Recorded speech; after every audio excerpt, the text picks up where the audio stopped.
Human respiratory system. Diagram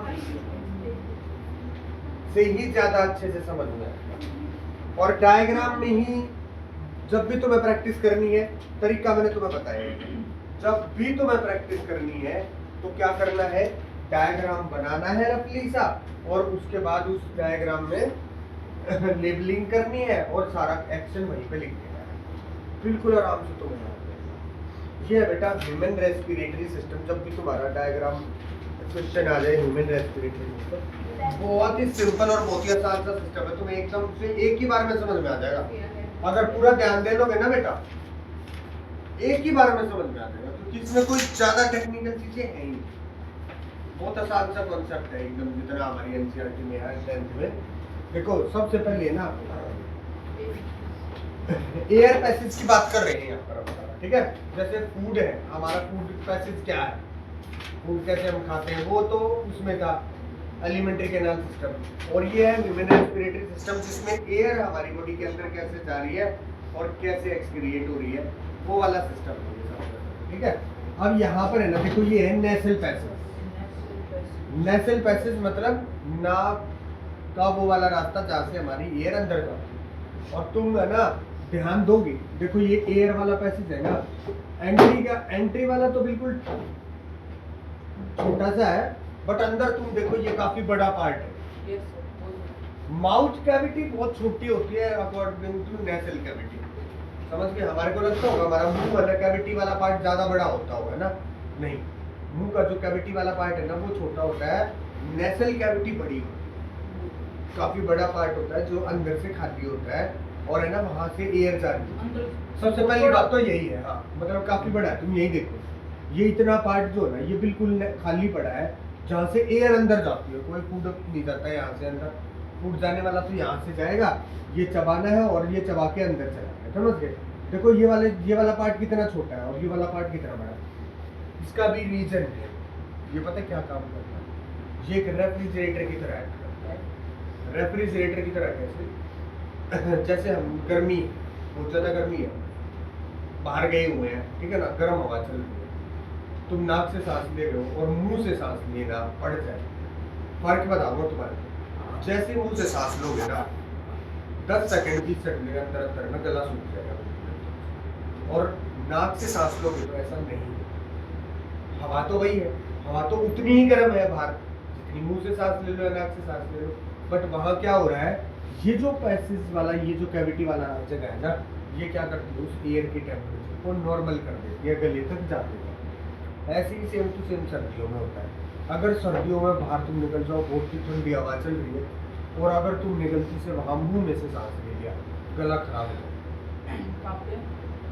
ठंड में मतलब कहीं पर भी ठंड में बाहर है, बहुत ज्यादा ठंड पड़ रही है, अभी हमारे यहाँ तो इतनी ठंड इतनी ज्यादा होती नहीं है लेवल की, पर मान लो कहीं हिल स्टेशन पे जो बंदा रहता है और वो मुंह से सांस लेने लग गया बाहर जा करके, क्यों, क्योंकि मुंह से जो हवा जाएगी ना वो गले में जाएगी सीधा सेम टेम्परेचर, नाक से जाएगी टेम्परेचर नॉर्मलाइज हो चुका होगा जब तक गले तक हवा जाएगी, समझ गए। इसके बाद जो है ना ये एयर जाएगी यहाँ, जो सबसे पहले वाला पार्ट है ना, देखो ये वाला पार्ट, ये वाला पार्ट, यहाँ तुम एक चीज देख रहे होगे, ये वाला पार्ट है ना कॉमन है, यहाँ से तो फूड आया, ठीक है ना, फूड के लिए मैं यहाँ से तो फूड के लिए है? देखो यहाँ से तो आया भाई फूड, ठीक है, और यहाँ से आई एयर, यहाँ वाला पैसेज तुम ध्यान दे रहे होगा, ये एक कॉमन पैसेज है for the food and white, इस वाले पार्ट को बोलते हैं pharynx. Pharynx is the common passage for the food and air. Food और एयर के लिए जो कॉमन पैसेज होता है वो यहाँ पर कॉम पाइप हो जाती है। उसके बाद ये तुम्हारे को व्हाइट व्हाइट सा दिख रहा होगा एक छोटा सा, देखो ये इसकी लेबलिंग नहीं कर रखी इसने, ये होता है एपिग्लोटिस। एपिग्लोटिस, ये एपिग्लोटिस क्या करता है, ये अलग कर देता है, यहाँ पर फूड को सेपरेट कर देता है, और फूड कहाँ चला जाता है, फूड पाइप में, और एयर आ जाती है ट्रैकिया में, समझ गए। तो जो एयर पैसेज स्टार्ट होता है ना, उसका सबसे फर्स्ट पार्ट है ना, देखो ये है, ये क्या है, लैरिंक्स। लैरिंक्स जो होता है ना उसको वॉइस बॉक्स भी बोलते हैं,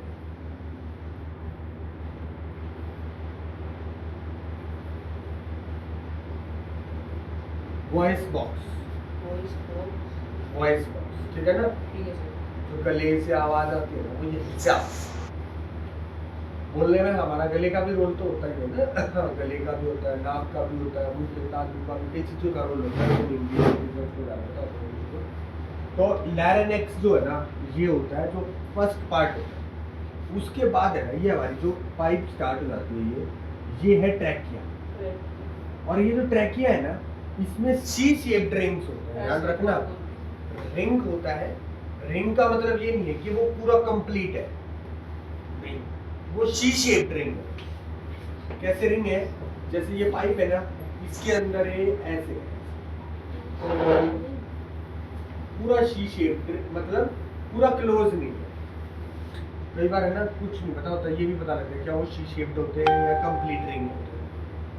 कंप्लीट रिंग नहीं होता, सी शेप्ड रिंग होता है। ये होता किस लिए, इनको इन रिंग्स को बोलते हैं रिंग्स ऑफ कार्टिलेज। देखो ये रहा रिंग्स ऑफ कार्टिलेज, ट्रैकिया के अंदर होते हैं। क्यों होते हैं ट्रैकिया के अंदर? रिंग्स ऑफ कार्टिलेज का काम होता है बेटा कि एयर पाइप जो है ना वो कोलैप्स मतलब जब एयर पाइप में से ही इनहेल कर रहे हैं तो वो फूलेगी है ना, एक्सहेल करेंगे तो जैसे लंग्स रिलैक्स नहीं होगा, ऐसे ही अगर ये भी कोलैप्स हो जाए क्या हो जाएगी, स्किन की तो बनी हुई है, स्किन की बनी हुई तो क्या हो जाएगी, नॉर्मल भाषा में बोले तो जैसे पाइप होती है पानी वाली उसको खींच सकते हैं ना वैसे, तो ऐसे ही हमारी एयर की पाइप क्या हो सकती है, कोलैप्स हो सकती है। ऐसे खींचने को क्या बोलते हैं, कोलैप्स।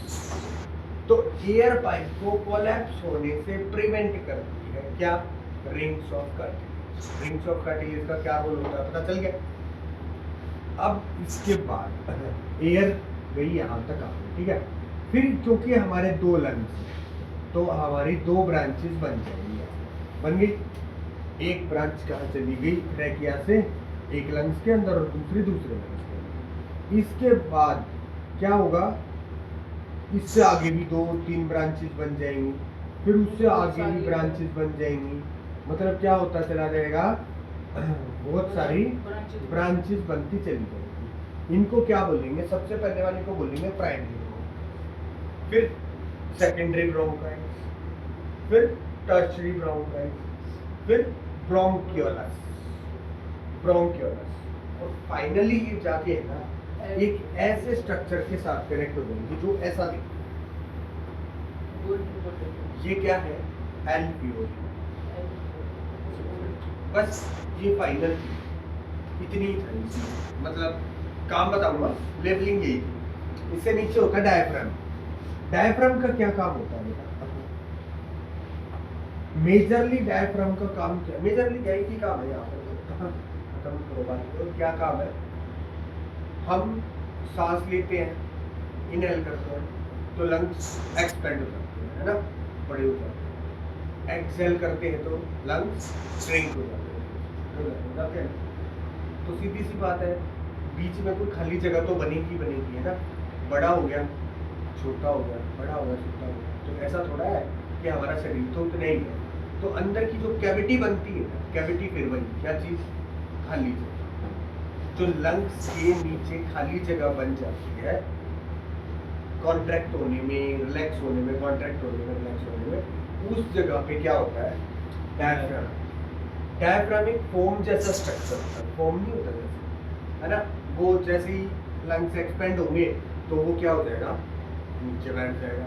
फिर जैसे ही लंग्स छोटे होंगे थोड़े से तो वो ऊपर हो जाएगा। वो खाली जगह है ना, जो कैविटी जो है उसे कवर करते हैं। समझ में आ गया ना बात, एल्वियोली। डायफ्राम, डायफ्राम जो है ना बेटा, ये जो नीचे दिख रहा है, ये लंग्स के नीचे जो है ना फोम लाइक स्ट्रक्चर है, फोम लाइक स्ट्रक्चर। इसका क्या काम होता है, लंग्स के नीचे जो खाली जगह बन जाती है, जब लंग्स क्या होते हैं, सांस लेते हैं तो एक्सपेंड होता है, एक्सपेंड होते हैं ना, एक्सहेल करते हैं तो थोड़ा साइज चेंज छोटा हो जाता है उनका। तो उस केस में जो खाली जगह बनती है ना उनके नीचे, उस खाली जगह को क्या बोलते हैं, कैविटी बोलते हैं, कैविटी। बहुत जगह पे वर्ड यूज करेंगे हम, ठीक है ना। तो वो जो हमारे स्टमक के नीचे, हमारे नीचे जो लंग्स के नीचे कैविटी बनेगी, उस खाली जगह को कवर करने का है डायफ्राम। कवर करना जरूरी है, क्योंकि ये खाली जगह बन जाएगा बॉडी के अंदर, वो पानी जरूरी है। पर सर वो अपने आप में बढ़ता है जब ज्यादा हो तो। जरूरत है यहाँ पर, लंग्स को सपोर्ट भी मिलती है, इससे लंग्स को सपोर्ट भी मिलती है। अब ये फाइनली वो एयर कहाँ आ गई, इसके अंदर आ गई एल्वियोली। ये एल्वियोली है ना, इसके दो काम है।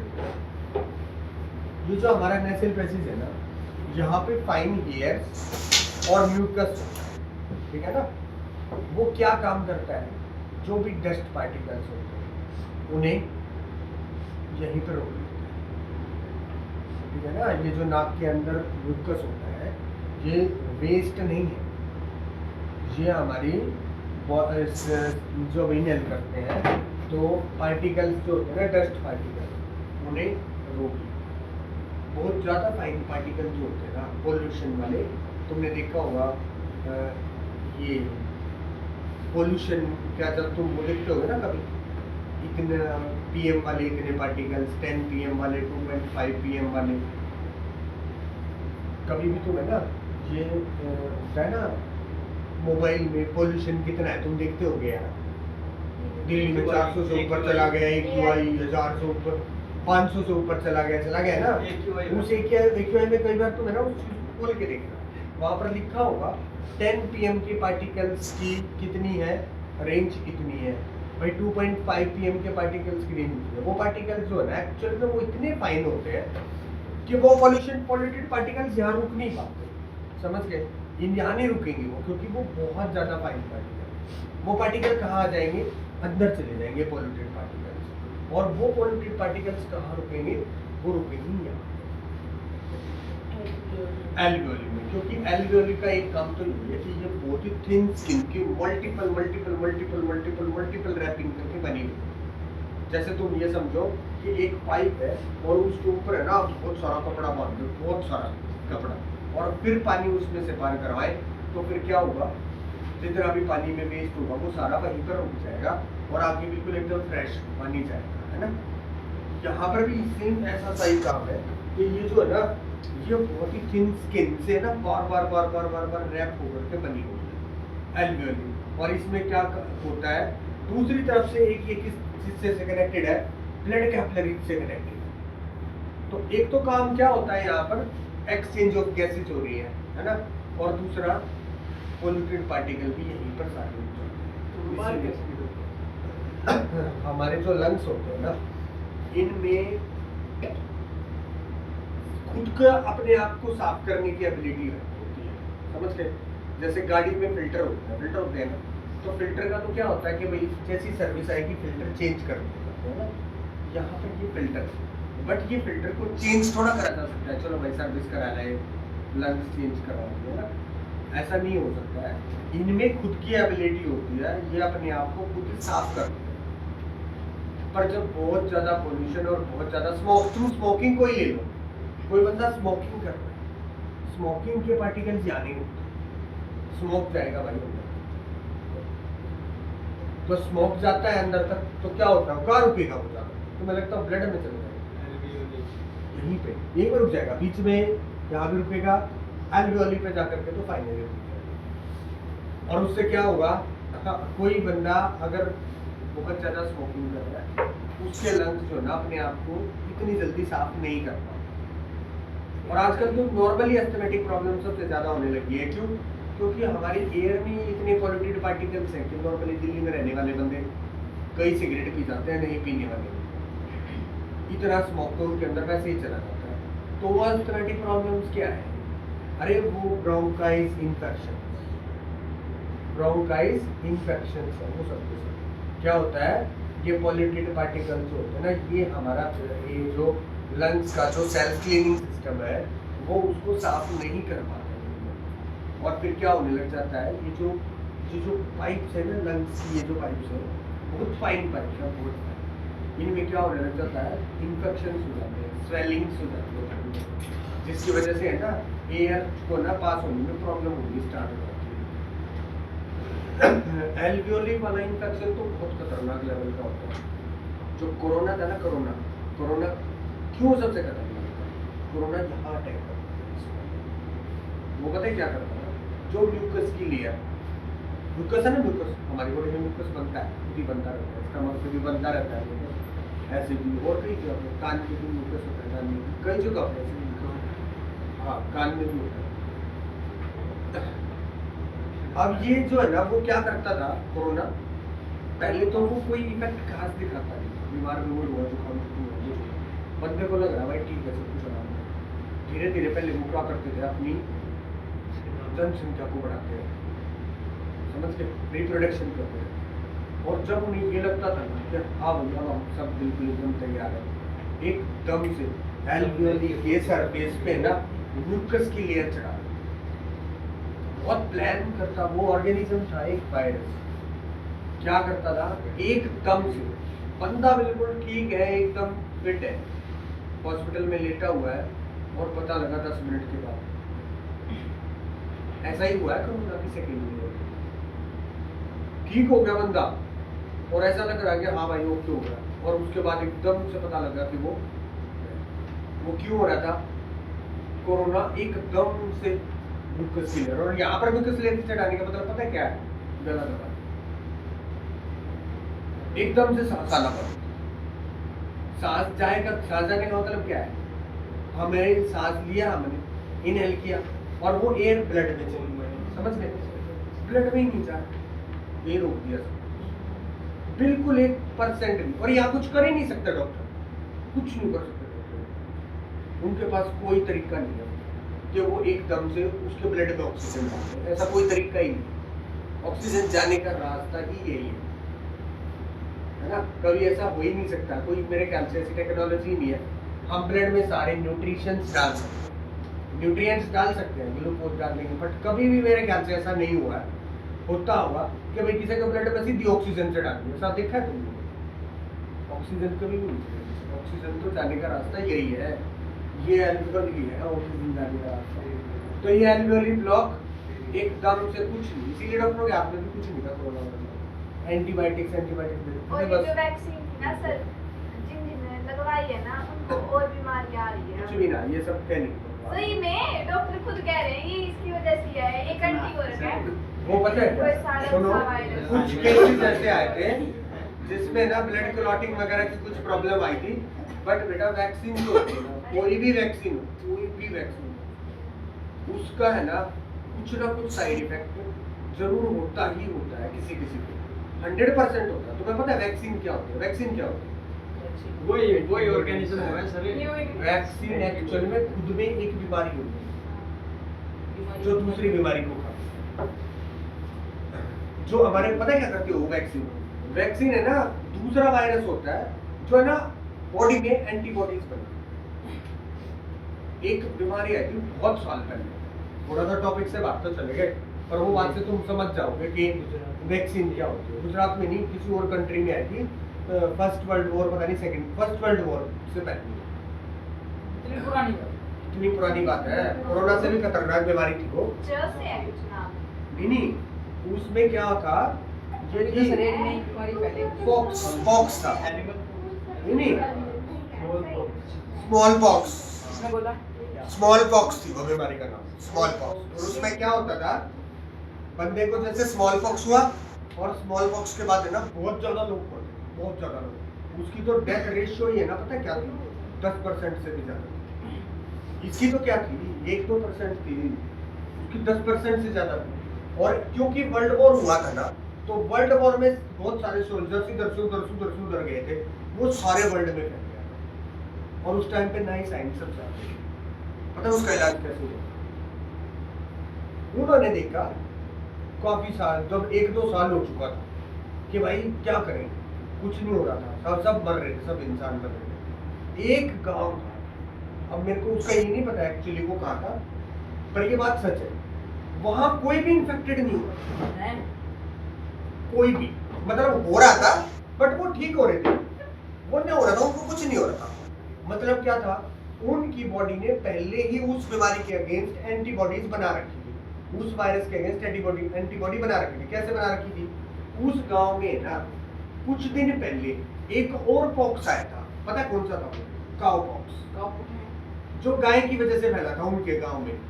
बट है ना काउ पॉक्स में क्या था, काउ पॉक्स वायरस में ना ऐसा था कि डेथ रेशियो बहुत कम, 0 पॉइंट समथिंग रेशियो। तो जिसकी वजह से क्या हो गया था, काउ पॉक्स की वजह, वायरस की वजह से उनकी बॉडी के अंदर है ना एंटीबॉडीज क्या हो गई थी, डेवलप हो गई। तो जो स्मॉल पॉक्स है ना वो उन पे कोई असर नहीं डालता, जैसे कोरोना वायरस का इंडियंस पे खासकर कोई असर नहीं पड़ रहा था, क्योंकि इंडियंस में पहले ही इतनी एंटीबॉडीज फॉर्म हो चुकी थी नेचुरली, कि जो अदर कंट्रीज थी ना, जो ये यूरोपियन कंट्री वेस्टर्न, उन पे ज्यादा असर हो रहा था, क्योंकि उनकी कंट्री में लोगों में एंटीबॉडीज नहीं थी ज्यादा, बढ़िया हेल्थ सिस्टम की वजह से। और हमारे यहाँ बढ़िया हेल्थ सिस्टम नहीं होने की वजह से क्या हो रखा था, नेचुरली एंटीबॉडीज फॉर्म हो रखी थी ज्यादातर सबकी बॉडी। अब वहां फिर पता उस बीमारी को कैसे रोका उस टाइम पे, वो जो काउ पॉक्स का वायरस है ना वो फैला दिया। तो उससे क्या हुआ, जहां 100 में से 10 आदमी मर रहे थे, वहां 1000 में एक आदमी तो मर रहा था कंफर्म। काउ पॉक्स की वजह से एक आधा आदमी तो मर रहा था भाई, हजारों में एक आधा मर गया। पर दिक्कत बढ़िया बात क्या हो रही थी कि जिसको काउ पॉक्स हो गया ना उसके बाद उसे स्मॉल पॉक्स भी खत्म। तो सेम टू सेम वही चीज है बेटा, कोई भी वैक्सीन है ना, कोई भी वैक्सीन उसका कुछ परसेंट साइड इफेक्ट्स होते हैं। इस बात को ना हमारे को वो नहीं बनाना चाहिए हुआ कि ये हो गया वो हो गया। बच्चों को जो वैक्सीन लगती है ना, तुम्हें पता है वैक्सीन लगने के बाद बुखार भी चढ़ता है बहुत खतरनाक। छोटे बच्चों को वैक्सीन लगती है, पता नहीं किस किस की लगती है, खसरे की लगती है, कई चीजों की वैक्सीन लगती है। वैक्सीन लगने के बाद है ना बच्चों को बहुत खतरनाक बुखार होता है। और तुम्हें पता है वो वैक्सीन लगने के बाद कुछ बच्चे इस एक्सट्रीम लेवल तक बुखार में चले जाते हैं कि मर भी जाते। तो क्या वो वैक्सीन बेकार है? वो हर वैक्सीन का एक साइड इफेक्ट होता है कुछ। तो सेम वही इसके ऊपर है, इसका साइड इफेक्ट आया है कई जगह, ठीक है ना, जहां पर ब्लड क्लॉटिंग होती है। बट वो ऐसा नहीं है कि सबके अंदर हुई है, सबके अंदर नहीं हुई बेटा, और वो तो सबको लगी हुई है। अगर ऐसा होता तो हमारे तो देश से नमट लेता है, निपट लेता है। हमें भी लगी हुई है भाई, मेरे को भी लगी हुई है, और सबको लगी हुई है। किसको नहीं लगी हुई? उस टाइम पे तो सबको ये लग रहा था भाई जरूरी है। और वैसे मैं तो बताऊं, वैक्सीन का एक्चुअल में ना कोई सही इफेक्ट भी नहीं था मेरे ख्याल से, मतलब उल्टा तो वैसे ना हो, पर सीधा भी इतना खास नहीं था, क्योंकि है ना वैक्सीन से ना कोई पहले ही है ना इंडियन से है ना एंटीबॉडीज पहले ही डेवलप हो चुकी थी, पहले ही प्रोटेक्टेड थे। बट है ना एक इफेक्ट था, साइकोलॉजिकल इफेक्ट। वैक्सीन लगने के बाद है ना साइकोलॉजिकल आदमी के दिमाग में ये आता था कि अब मैं ठीक हो जाऊंगा, अगर मेरे को कोरोना हो भी गया तो। ये बहुत बड़ा फर्क होता है अब है ना देखो, हम टॉपिक से थोड़ा सा अलग चले गए, इस टॉपिक को कंप्लीट करते हैं। ये एल्वियोली जो होती है ना बेटा, ये होती है मल्टीपल स्किन क्रैपिंग हो के बनी होती है। तुम्हें पता है इसकी अगर स्किन को उतार के और उसको फैला करके और फैलाने लग जाए ना, एक लंग्स के अंदर पता कितनी स्किन निकल के आएगी, 80 मीटर स्क्वायर के अंदर फैल जाएगी। 80 मीटर स्क्वायर का मतलब होता है कि एक किला लगभग, एक किला देखा है ना, किला कितना बड़ा होगा। एक लंग्स के अंदर इतनी एल्वियोली की रैपिंग निकल जाएगी, वो स्किन की रैपिंग, जब अगर उसे फैलाने लग जाएंगे तो एक किले में फैल जाएंगे बेटा। 80 मीटर स्क्वायर, किला 100 मीटर स्क्वायर होता है, तो उससे तो थोड़ी कम हो गई, बट फिर भी 80 मीटर स्क्वायर भी बहुत ज्यादा होता है। तो तुम देखो यहाँ पर कितनी जबरदस्त फिल्ट्रेशन होती होगी। बट फिर भी जो बहुत ज्यादा बड़े चेन स्मोकर होते हैं, उनके यहाँ से भी है ना बार बार स्मेल करने की वजह से थोड़ा बहुत स्मोक जो है ना, पार्टिकल जो है ना ब्लड के अंदर भी जाते ही जाते हैं, जिसकी वजह से ना उनको आगे चल के ना वेन्स, उनके जो ब्लड वेसल्स होते हैं ना, वहां पर भी क्लोटिंग स्टार्ट होता है। बहुत ज्यादा तगड़े स्मोकर जो होते हैं ना, उनको है ना अंदर जाकर के ब्लड में भी इन्फेक्शन होने स्टार्ट हो जाते हैं बाद में। लंग्स इन्फेक्शन तो होने उनके नॉर्मल है, उनको तो आगे चल के ब्लड क्लोटिंग जो स्टार्ट हो जाती है। अब है ना बात ये है हमारी, इसको देखो नेसल पैसेज है, नेसल कैविटी, इस वाले पार्ट को बोलेंगे नेसल कैविटी, बोल दो बेशक, ये भी लेबलिंग कर दो, ठीक है। और फिर उसके बाद सबसे पहला पार्ट क्या है, फेरेनेक्स। फेरेनेक्स क्या है, common passage for the food and pipe. फिर है लैरिनेक्स, सबसे पहला पार्ट वॉइस पाइप का, कौन सा, लैरिंक्स, जिसके आगे लिख दो वॉइस बॉक्स। फिर उसके आगे ट्रैकिया, ट्रैकिया के अंदर क्या होते हैं, links of cartilage which protect the air pipe for collapsing, ठीक है ना, which prevent the collapsing of air pipe. तुम अपनी लैंग्वेज में बना के लिखो, कॉन्सेप्ट को समझोगे ना बेटा, तुम्हें कुछ भी रट्टे मारने की जरूरत नहीं है, अपनी लैंग्वेज में आंसर दो। या तो तुम रट्टे मार मार के अपनी जिंदगी खराब करके रखो, या एक बार कॉन्सेप्ट समझो और अपने आंसर खुद बनाओ, बढ़िया, ठीक है बेटा, बढ़िया बात। अब आगे क्या है, ये हमारी एयर पाइप। एयर पाइप आगे दो पार्ट में डिवाइड होनी है, नॉर्मली हमें पता है इस बात का, हमारे दो लंग्स हैं तो दो पार्ट में डिवाइड होनी है। उसके बाद उसकी आगे और ब्रांचेस बन जाती है। जो पहली वाली ब्रांच निकलती है वो प्राइमरी ब्रोंकाई, सेकेंडरी उसके बाद निकलती है, सेकेंडरी उसके बाद निकलती है टर्सरी, ठीक है ना। उसके बाद फाइनली ब्रोंकियोलस जाकर के कहाँ कनेक्ट हो जाती है, एल्वियोली में कनेक्ट हो जाती है। एल्वियोली में गैसेज एक्सचेंज होती है, ये है ना, जैसे पिल्लाई सरफेस एरिया को इंक्रीज कर देती है ना, ऐसे ये increase the surface area for the exchange of air. एक तो एयर को एक्सचेंज होने के लिए सरफेस एरिया को इंक्रीज कर देती है, दूसरा फिल्ट्रेशन में हेल्प करती है, समझ गए। ये एल्वियोली का काम होता है। ये हमारा है ना ह्यूमन रेस्पिरेटरी सिस्टम जो निपट गया। कितना टाइम हुआ, 20 मिनट। तो इसमें है ना कुछ मेरे ख्याल से मेरे को नहीं लग रहा कि इतना ज़्यादा काम करना अच्छी चीज़ है। वो एक बहुत ही आराम सा, बहुत ही नॉर्मल सी चीज़ है जो तुम्हें आराम से समझ में आएगी। देखो, amount of dissolve oxygen is fairly low compared to the amount of oxygen in the air.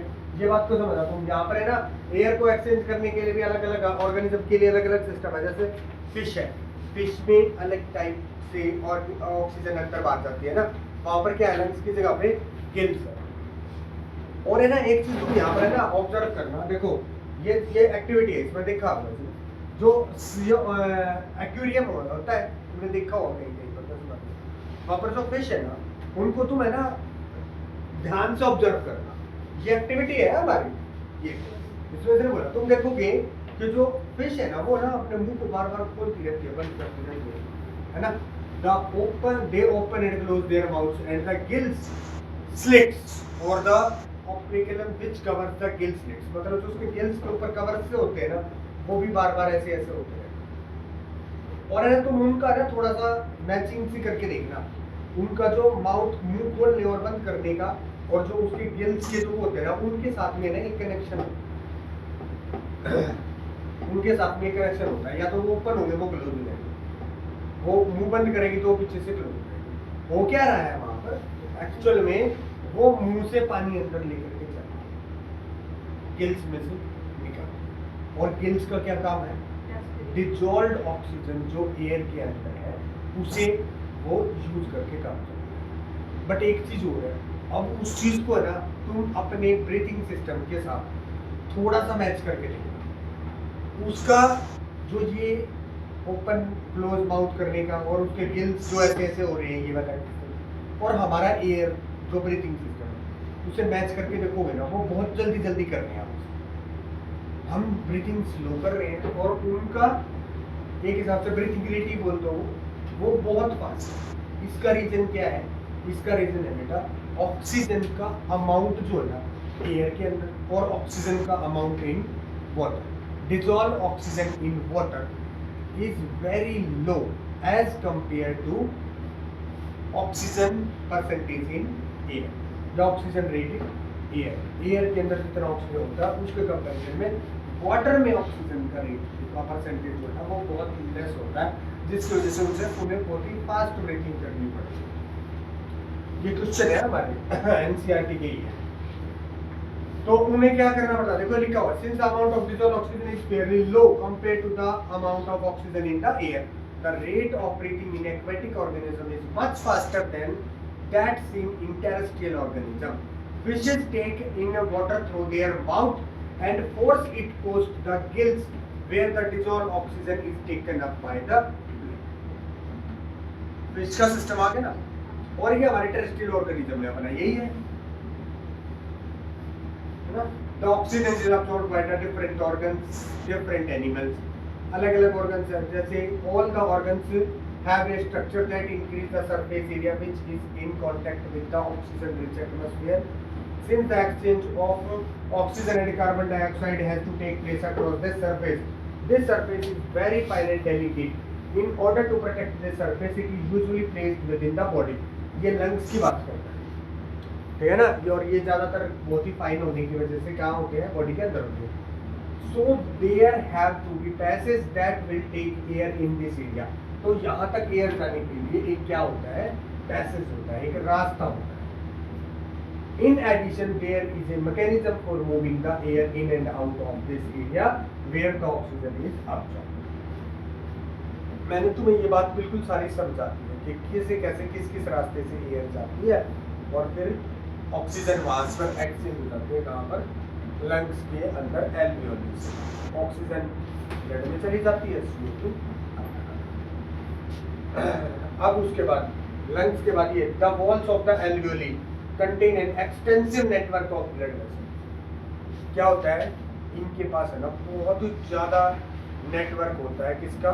Blood capillaries का, ब्लड वेसल्स का. अब यहाँ पर देख रहा, जब भी मैं ब्लड वेसल्स की बात करूँगा, वेसल्स मीन्स जितनी भी पाइप हमारे साथ हमारे बॉडी के अंदर ब्लड की है ना, उन्हें हम वेसल्स बोल देते हैं. समझ गए? अब ये तीन तरह की है. कहीं पर तो मैं वेन यूज करूंगा, कहीं पर आर्टरी यूज करूंगा, और ज्यादातर तुम देख रहे होगे मैं एक ही वर्ड यूज कर रहा हूँ, क्या? Capillaries, blood capillaries. ये तीनों में क्या डिफरेंस है अभी आगे तुम्हें समझ में आएगा ट्रांसपोर्टेशन सिस्टम जब हम करेंगे. पर तुम ध्यान रखना, रेलाई के साथ भी क्या कनेक्टेड थी? Blood capillaries. और यहाँ पर एल्वियोली के साथ भी बेशक इसमें ब्लड वेसल लिखा हुआ है, बट मैंने वर्ड यूज करा है ब्लड कैपिलरीज. तो ध्यान रखना ये ब्लड कैपिलरीज कहाँ कहाँ क्या क्या काम होता है ना, तुम यहाँ पर ध्यान रखोगे तो वहाँ इनका इसका तुम डिफरेंस समझ जाओ. तो कैपिलरीज कहाँ होती है? During the breathing cycle, when air is taken in and let out, the lungs always contains a residual volume of air, so that there is sufficient time for oxygen to be absorbed and for the CO2 to be released. मतलब हम जब हम breathing in and out कर रहे हैं उस time पे एक स्पेसिफिक अमाउंट ऑफ एयर है ना, वॉल्यूम ऑफ एयर हमारे लंग्स के अंदर रहता ही है. समझ गए? बेशक हम थोड़ी देर के लिए हम ब्रीथिंग को अपनी किसी वजह से स्टॉप कर दें, तो ऐसा नहीं है कि एकदम से ही हमारा खत्म हो जाएगा जीवन. नहीं ना, टाइम लगता है. क्यों? क्योंकि जब तक मान लो वो डुबकी लगाते हैं अंदर, भाई पानी में कोई गोता लगाता है ना, तो पानी में गोता लगाते हैं तो काफी देर तक हमारे को एयर नहीं मिलती है और ऑक्सीजन नहीं मिलती. तो उस टाइम पे हमारी बॉडी ऑक्सीजन कहाँ से लेती है? वो जो volume, residual volume of air, जो एयर हमारी लंग्स के अंदर है, उससे हमारा काम चलता है. फिर हमें ऊपर आना पड़ता है और फिर हमें ये और जो बहुत ज़्यादा डुबकी लगाते रहते हैं उनके लंग्स जो है ना, थोड़ा सा उनकी एबिलिटी इंक्रीज हो जाती है कि वो ज़्यादा एयर को अपने अंदर स्टोर कर सकते. कुछ ऑर्गेनिज्म ऐसे होते हैं जो पानी में रहने वाले होते हैं, बट फिर भी उनके पास है ना लंग्स होते हैं, गिल्स नहीं. वेली में तो तुम इसका एग्जाम्पल है ना, वेल के लंग्स होते हैं, गिल्स नहीं होते हैं. इसीलिए वो जब भी उसे एयर चाहिए तो वो कहाँ आएगी? सरफेस पे. डॉल्फिन तो वो क्या करती है, ये ऊपर आती है और एयर अंदर लिखती है और फिर डुबकी लगा के काफी नीचे तक चली जाती है. तो उनके जो लंग्स होंगे ना, उनका साइज इतना ज्यादा होगा तो वो काफी देर तक पानी के अंदर ही रहते हैं. When the body size of the animal is large, the diffusion pressure all alone cannot take care. अरे इसके बाद ये कह रहा है कि कुछ ऑर्गेनिज्म ऐसे होते हैं जहाँ पर है ना सिर्फ डिफ्यूजन ही जो है ना वही सफिशिएंट होता है. भाई यूनिसेलुलर ऑर्गेनिज्म है, अमीबा है, पैरामीशियम है ना, उनमें क्या है, उनमें तो कोई ज़रूरत नहीं है लंग्स वगैरह की, है ना. क्यों? क्योंकि वहाँ पर पूरा का पूरा सेल ही क्या है, डायरेक्ट एयर के कॉन्टेक्ट. तो इसीलिए वहाँ पर है ना डिजॉल्व जो डिफ्यूजन प्रोसेस है ना सफिशिएंट होता है for the exchange of gas. But जब लार्ज बॉडी साइज होता है ना तो पूरा का पूरा बॉडी के सभी सेल्स डायरेक्ट कांटेक्ट में नहीं होते हैं एयर में, जिसकी वजह से diffusion process is not sufficient for the oxygen required. सिर्फ डिफ्यूजन सिस्टम ही उनके लिए सफिशिएंट नहीं होता. तो एक चीज और है यहाँ पर है ना, एक वर्ड का और यूज करेंगे. In human beings, the respiratory pigments is hemoglobin. इसे अंडरलाइन कर दो। रेस्पिरेटरी पिगमेंट इसको बोलते हैं haemoglobin, which has a very high affinity of oxygen for oxygen. This pigment is present in RBC. CO2 is more soluble in water than oxygen hence is mostly transported in the dissolved form in our blood. अब ध्यान रखना तो ये क्या कह रहा है कि ऑक्सीजन को ले जाने के लिए हमारे ब्लड में एक स्पेशल सेल होता है, ठीक है ना। क्या होता है वो आरबीसी। आरबीसी के अंदर क्या चीज होती है जो ऑक्सीजन को कैरी करती है, हीमोग्लोबिन। और जो CO2 होती है ना वो मोर सॉल्युबल होती है वाटर के अंदर। सॉल्युबिलिटी का मतलब यही है कि वो सॉल्युबल है, वाटर के अंदर सॉल्युबल है तो वो ब्लड के अंदर भी सॉल्युबल है। और ब्लड के अंदर क्या चीज है, प्लाज्मा। ब्लड का जो कंपोजिशन है ना वो ब्लड कंपोजिशन, ब्लड किससे बना हुआ, ब्लड 4 चीजों से बना। सबसे पहली चीज तो है प्लाज्मा, जो हमारे ब्लड के अंदर लिक्विड पार्ट है ना बेटा, जो पानी के जैसा, वो कलरलेस होता है, थोड़ा थोड़ा येलोइश होता है, उसमें कोई कलर नहीं होता, वो होता है प्लाज्मा। दूसरी चीज होती है उसके अंदर 3 तरह के ना सेल्स फ्लोट करते हैं, आरबीसी, डब्ल्यूबीसी, प्लेटलेट्स। अब है ना लिम्फ अलग चीज है, ब्लड नहीं है, ध्यान रखना। लिम्फ एक अलग सिस्टम है पूरा, उसके अंदर जो लिम्फेटिक सिस्टम के अंदर लिम्फेटिक वेसल्स होती है, ब्लड सर्कुलेशन सिस्टम के अंदर ब्लड वेसल्स होती है। यहाँ पर ब्लड है लिक्विड, वहाँ पर क्या है लिम्फ। लिम्फ कलरलेस होता है, प्लाज्मा भी कलरलेस होता है, समझ गए। अगर ब्लड में से हम आरबीसीज को निकाल दें तो वो कलरलेस है। ब्लड लाल क्यों दिखता है, आरबीसीज की, हीमोग्लोबिन, समझ, आरबीसी है या हीमोग्लोबिन। अभी तक हम इनको एक ही चीज मान के चले, आरबीसी की वजह से ही रेड ब्लड कॉर्पस, देखिए कॉर्पस, ये सेल्स ही बोलते तुमसे, रेड ब्लड सेल्स की वजह से क्या होते हैं, ये हमारे को रेड दिखाई देता है। तो इन सब का चारों का अलग अलग काम भी सुन लो। सबसे पहले आरबीसी का काम हमें यहीं पर पता चल गया, क्या काम करता है, ऑक्सीजन को कैरी करता है। एक ही काम है यार, ऑक्सीजन को कैरी करना, बस स्पेशल भाई तेरा एक ही काम है, ऑक्सीजन की कमी नहीं होने देनी बॉडी में भाई, समझ गए। जिसके अंदर हीमोग्लोबिन कम हो जाता है क्या होने लग जाता है, उसे चक्कर आने लग जाता है। पता है क्यों, क्योंकि हमारी बॉडी के अंदर ऑक्सीजन का सबसे ज्यादा यूज कौन करता है, हमारा ब्रेन करता है। और ब्रेन के अंदर अगर ऑक्सीजन नहीं पहुंची सफिशिएंट अमाउंट में तो ब्रेन काम नहीं करेगा ढंग से, और ब्रेन काम नहीं करेगा ढंग से तो उस बंदे को क्या हो जाएगा, चक्कर आने लगेगा, खड़ा भी नहीं हो सकता वो। हम खड़े हैं ना, इसमें भी हमारे ब्रेन के एक पार्ट का काम, अदरवाइज 2 टांगों पे ना छोटा बच्चा नहीं खड़ा होता, क्योंकि उसके ब्रेन का वो वाला पार्ट डेवलप नहीं हुआ होता। उस वाले पार्ट को सेरिबेलम बोलते हैं, आएगा हमारे सिलेबस में जब हम वो पढ़ेंगे। तो तुम समझो कि ऑक्सीजन की रिक्वायरमेंट सबसे ज्यादा किसके पास होती है, ब्रेन। और ब्रेन जो है उसके पास ऑक्सीजन पहुंची नहीं, क्योंकि हीमोग्लोबिन क्या हो गया बंदे के अंदर, कम हो गया। अब हीमोग्लोबिन कम हो गया तो उसको चक्कर आने शुरू। अब दूसरी चीज, कैरी क्या करती है हमारी बॉडी, न्यूट्रिएंट्स को कैरी करती है। न्यूट्रिएंट्स फाइनली हमारी बॉडी डाइजेस्ट करके किस फॉर्म में चेंज करती है, सोल्यूबल फॉर्म में चेंज कर देती है। पढ़ा था ना हमने, सोल्यूबल फॉर्म में। और सोल्यूबल फॉर्म की चीज को कौन लेकर के जाएगा, प्लाज्मा। जो भी चीज सोल्यूबल है ना उसे कौन कैरी करेगा, वो उसको कैरी करने के लिए कोई अलग चीज लेके जाने की जरूरत नहीं है, वो तो बस वैसे ही प्लाज्मा में मिक्स हो जाती है और अपनी जगह पे पहुंच जाती है।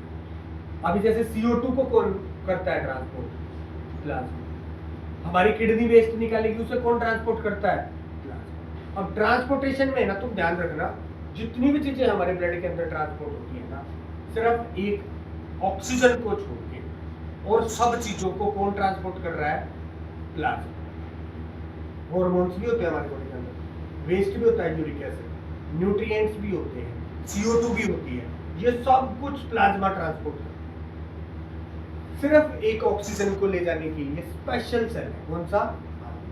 अब WBC और प्लेटलेट्स क्या कर रहे हैं, ये कुछ ट्रांसपोर्ट नहीं करते। इनका काम है बेटा, एक WBC का तो काम है इन्फेक्शन, डिजीज के अगेंस्ट प्रोटेक्शन। इसका काम होता है एंटीबॉडीज फॉर्म, डिटेक्ट करना भाई एक फालतू का वायरस हमारी बॉडी के अंदर घुस चुका है, उसके अगेंस्ट कौन सी एंटीबॉडी काम करेगी, उसे फॉर्म करेगा और फटाक से वो एंटीबॉडी उस वायरस के अगेंस्ट फाइट करना स्टार्ट कर देगी। तो ये क्या है, फाइटर है जो डिजीज के अगेंस्ट फाइट करते रहते हैं, वायरस बैक्टीरिया वगैरह। प्लेटलेट्स का क्या काम है, क्लोटिंग का। कहीं पर भी चोट लगती है, ब्लड रिलीज होने लग रहा है, थोड़ी देर हमने आग लगा के रखा, थोड़ी देर तो खुद रोका, फिर उसके बाद हाथ हटाया तो ब्लड अपने आप ही रुका हुआ था।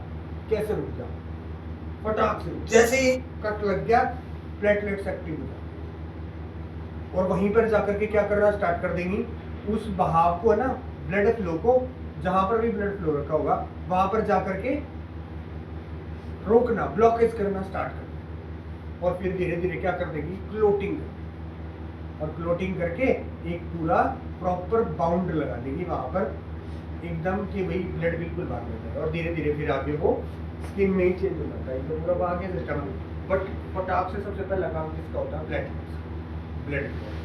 ये हमारे ब्लड के 4 कंपोजिशन, 4 कॉन्स्टिट्यूएंट जिनसे मिलके ब्लड बना हुआ है। लिक्विड पार्ट क्या है, प्लाज्मा। उस प्लाज्मा में फ्लोट कर रहे हैं 3 आरबीसी, डब्ल्यूबीसी, प्लेटलेट्स।